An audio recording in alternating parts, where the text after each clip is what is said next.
இப்போது யாரெல்லாம் என் மகன் மீது பறிகொண்டு பணிவிடை செய்ய முற்படுகிறார்களோ அவர்களெல்லாம் என் தோட்டத்திற்கு வந்து சேர காலதாமதம் ஆகிவிடும்.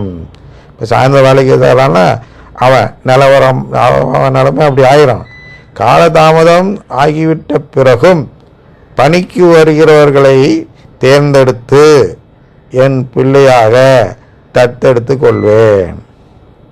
அதாவது வேலைக்கு போய் சம்பளம் வாங்குவதை விட என் மகனிடம் பரிவு கொண்டு செயல்படுவதுதான் பிரதான முக்கியத்துவம் வாய்ந்தது என்று யாரெல்லாம் முடிவெடுக்கிறார்களோ, இந்த இடம் உங்களுக்கு புரியுதான்னு தெரியல, திருப்பி அதுக்கு வழக்கத்தோடு சொல்கிறேன். அதாவது நற்கருணை மீது அன்பு காட்டுவதற்கு காரணமாக தனக்கு சிலுவைகள் அதிகமாக வந்தாலும் பரவாயில்லை என்று சொல்லி அந்த நற்கருணை மீது பரிவு கொண்டு செயல்படுவது தான் பிரதான முக்கியத்துவம் வாய்ந்தது என்று யாரெல்லாம் முடிவெடுக்கிறார்களோ, திருப்பி சொல்லணுமா, சிலுவை வந்தாலும் பரவாயில்லை நற்கருணை தான் எனக்கு முக்கியத்துவம் வாய்ந்தது என்று யாரெல்லாம் சொல்லிக்கொண்டு அருங்குடை இயக்கத்துக்கு போகிறதுனா உங்களுக்கு இன்னும் தெரியாது, நானே சொல்கிறேன். பிரேஸ் தி லார்ட் சொல்ல மாட்டேன் என்று யாரெல்லாம் சொல்கிறார்களோ அவர்கள்தான் நற்கருணை ஆண்டவருக்காக பாடுபடக்கூடியவர்கள். பிரேஸ் தி லார்ட் சொல்கிறவங்க எல்லாமே சிலுவைக்கு பயந்து ஆசீர்வாதத்தை தேடி சொல்லக்கூடிய வாழ்த்தது. எனக்கு சிலுவை வேண்டாம், வளமை தான் வேண்டும். அதாவது சிலுவை நற்செய்தி வளமை நற்செய்தி என்று சொல்கிறோம் அல்லவா.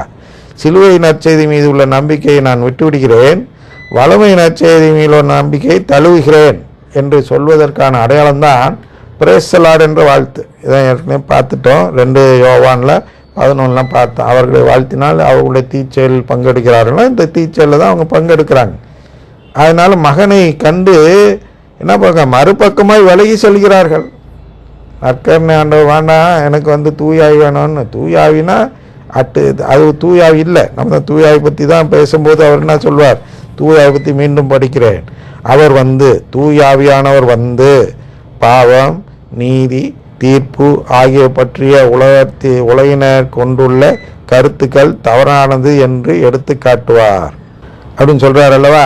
இதுதான் ஒரு உண்மையான தூயாவியுடைய செயல். ஆனால் அருங்குறை இயக்கத்தில் ஒரு தூயாவி சொல்றாங்களே, அந்த தூயாவி என்ன செய்யறான்னா இதை தலையில மாத்துறான். அவன் என்ன சொல்றான், அவர்கள் கருத்துள்ள கருத்து சரியானதுன்னு சொல்லி கொடுத்து அந்த கருத்துக்கு ஏற்ப ஜெப கூட்டம் நடத்துகிறான். அந்த கருத்துக்கே நடத்துகிறான். பாவம் போக வேண்டும், பாவக்கரை இருக்கிறவர்களும் நம்மளை மீட்க முடியாது. யார் சொல்லிக் கொடுத்தா? மார்ட்டின் லூத்தர் சொல்லிக் கொடுத்தாரு. பாவக்கரை இருக்கிறவனுக்கு மீட்பு கிடையாதுன்னு. அதே தத்துவத்தை கடைப்பிடிப்பவர்கள் தான் அருங்குடை இயக்கம் தான். நீங்கள் வேணா போய் பேசி பாருங்கள். பாவம் போகணும் அதுக்காக தான் நாங்கள் ஜெபம் சொல்கிறோம்மா, சரியா? இது உறவு பெற வேண்டும் அதுக்காக ஜெபம் சொல்கிறோன்னு கூட சொல்கிறதில்ல. ஜெபத்தில் கிடைக்காது. ஆண்டவர்னு சொல்பவரெல்லாம் விண்ணரசுக்குள் நுழைய முடியாது என்று சொன்னார் என்று பார்த்தோம் அல்லவா மத்தேயு 7. அப்போ அதுபோல் இவர்கள் சொல்லும் ஜெபத்தில் உறவு வேணும் ஜெபித்தால் கூட உறவு கிடைக்காது. ஏன்னா உறவு கேட்கும் செயல் எங்கே இருக்கிறது? சிலுவையில் சுமப்பதில் இருக்கிறது. இந்த ஓமையில் பார்க்க போனால் மறுபக்கமாய் விலகி செல்லாமல் சாவடிக்கு அந்த அடிப்பட்டவரை அழைத்து நற்கருணை ஆண்டவரை அழைத்து செல்வதில் இருக்கிறது.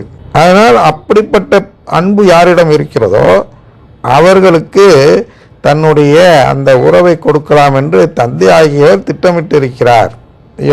இதில் CCC 1 அதில் தான் தெரிஞ்சுக்கிறோம்.